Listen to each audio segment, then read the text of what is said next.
This video is for W. Kamau Bell. Mr. Bell, we haven't met. We both live in Oakland. I really enjoy your work.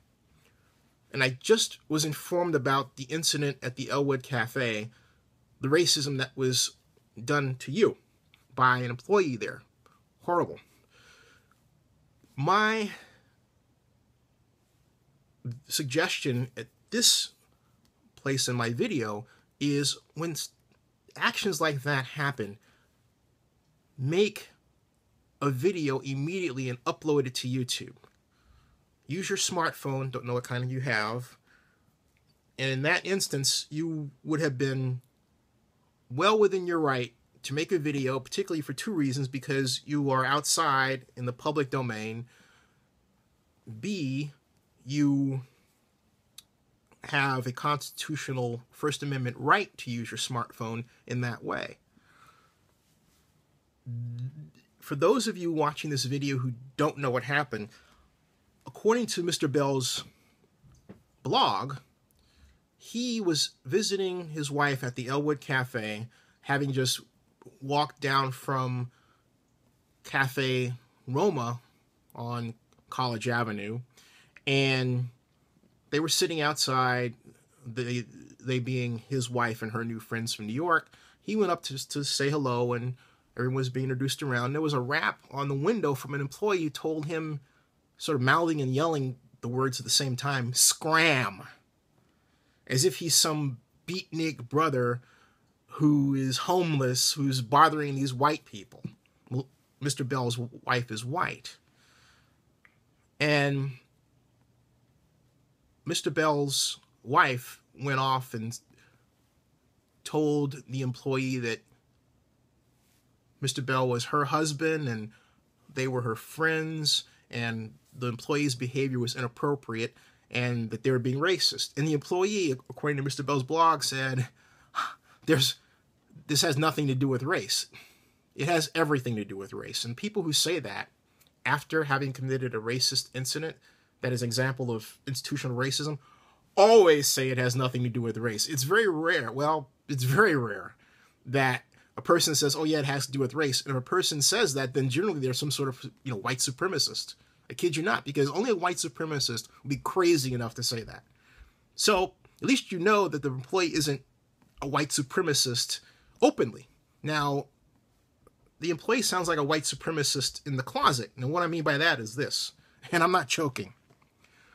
There are people who are white who will see you as a black guy talking to a white woman, and they'll jump in and assume that there's something negative. That happened to me at the Consumer Electronics Show. I was talking to an Intel booth person about just the treadmill they were using and what it was all about. And this white guy was next to her. He was jumping in, answering the questions for her. And I told him directly, I'm talking to her, not you. And basically said that he was rude and everything else. And the both of them were just absolute nuts. And I could have put that on video, but it didn't rise to the level of me, outing them to make them look stupid talking to a press guy the way that they were talking to. Bottom line, I could have gotten the firm that hired them out. I could have gotten them fired. I didn't do that. I figured there were a lot more positive people to deal with, and so I went on my way. Now, at the Consumer Electronics Show, there was an incident of racism that I did immediately put on video. I was at the Fiat Chrysler booth. Again, my press badge prominently displayed in front of me, hanging down from my neck, and no one says anything to me. That's okay, fine. Except that there was one booth worker who was really sweet. Her name was Sarah. And she was sort of my introduction to the booth. So I'm feeling good about Chrysler and Fiat products and the booth's design and the new Chrysler 200 that I decided to wait in line to watch the Oculus-based presentation of. So I'm in line, and there's a person there, short Asian woman, who is checking people in or doing something with an iPad. I didn't at that time have any idea what it was. But what she does is she talks to everybody in front of the line to see the presentation for the Chrysler 200. But then when she gets to me, she skips over me and talks to the person behind me. I'm the only black person there, only black male.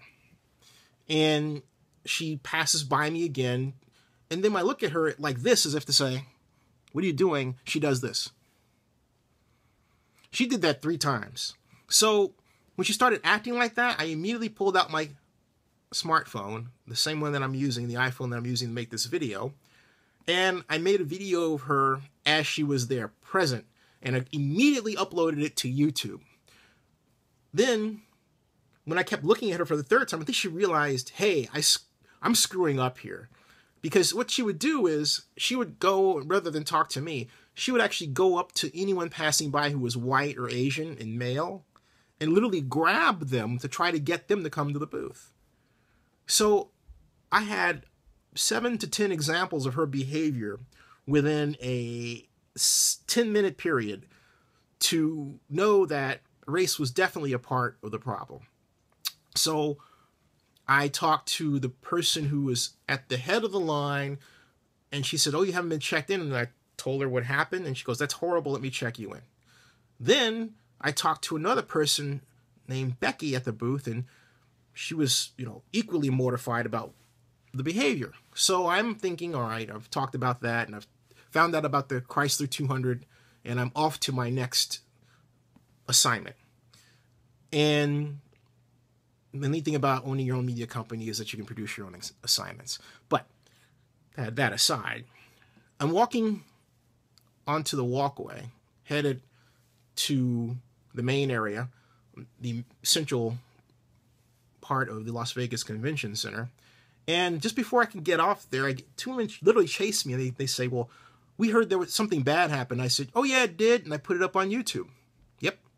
And so the younger of the 2, both white, listened to my story and apologized. The older one, who was white, tried to make me see something different. Oh, it wasn't about race, she said.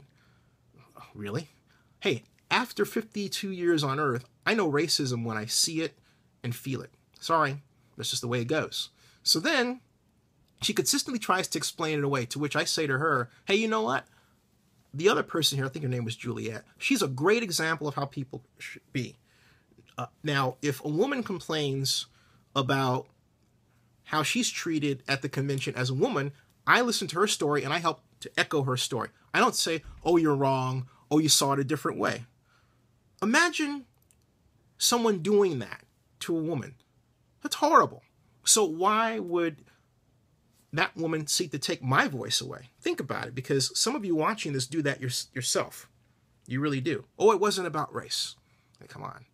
But the younger Juliet, she was magnificent. So Juliet says, well, would you like to talk to the girl? Like, oh, yes, she called her, and I said, sure. So I did, and she tried to design this story that took out her behavior. And then I got her. And I said to her, look, I watched you talking with white men. You would actually go up and you would chase them. That's in my video. You're doing this, okay? She goes, well, I did talk to a black woman. I said, you did. You went to her after you looked at me and realized that you'd screwed up by the fact that I was looking at you for the 3rd time. But instead of coming to me and talking to me, she was standing there and you suddenly kind of went over to her, okay? So you knew something went wrong. And you know what she said? She goes, well, the reason why I talk to Asians is because there's a language barrier. And I try to help them with it. I said, so you admit that you see race? Think about it, okay? The very simple answer here to all of this is for people to stop being prejudiced. That's it. It's within you. When you realize it, rather than act that way, fight against it. In other words, when I say act that way, if you're going to go move away from somebody, go toward them. If you're not going to talk to them, talk to them, okay? That's all you need to do. In the case of the Elwood person, the cafe incident, Mr. Bell, you're better than I am. I would have pushed for that person to be fired. And not only that, she says it's not about race. Was she lesbian? Was she interested in your wife? I'm just wondering, because that's equally worse. She's not only racist, she's sexist against men. So she doesn't want this brother talking to a woman that she's interested in who's white. Okay? So she doesn't look good either way.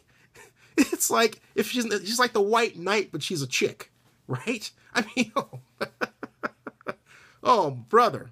The bottom line is that kind of behavior is bad for business. So the owner of the establishment has to have work rules that include a no racism clause, and it has to be pushed and established. I feel sorry for the owner because he's not that way, but the owner has to find and hire people who reflect, and this is true for any business owner, who reflect his way of thinking and how he would treat a customer. Otherwise, incidents like the one that happened to you, Mr. Bell, are going to happen again and again and again.